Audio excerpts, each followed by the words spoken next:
the first thing, because I know you're coming from the heavily Christian and, as you would say, indoctrinated Christian background.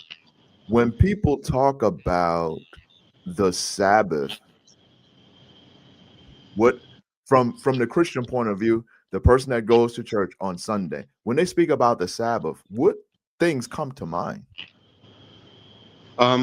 Not many, because the Sabbath is not actually taught. It's not a primary principle that's taught in the main modern day church. And real quick, as we're getting into this, sometimes, and you said the word indoctrination. I think that has a lot, not that I think, but I know that has a lot to do with the modern day mainstream ideology and culture of today's church, because the Sabbath is considered in today's church on a Sunday.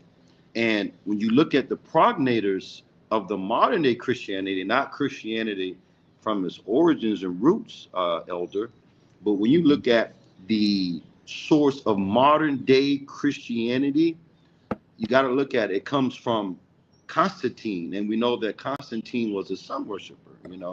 He worshipped Soli Victus. He indoctrinated and introduced Sunday worship into the mainstream ideology, the mainstream church. So the Sabbath, and you talked about this so many times. You look at the histories.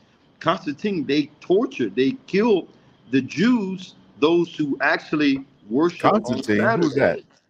Saturday. That's the pimp with the Cadillac. Nobody don't know who Constantine is, bro. This is the But thing.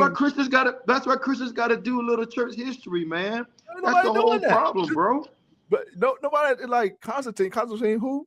Now, me being in it long enough, you start talking about Constantine, and this is like people don't know. And Chaplain, I'm gonna tell you a secret. People don't care. They don't care. They don't that's care. true.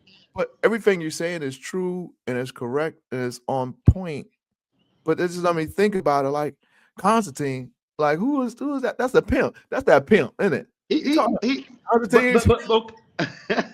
Okay, a little. But as we know, Constantine, part of the Council of Nicaea, the 3rd century, they're the ones who created the modern day Christianity that we have. And this is what the church is. This is what the church believes. This is what they go about. This is the doctrine of the modern day church.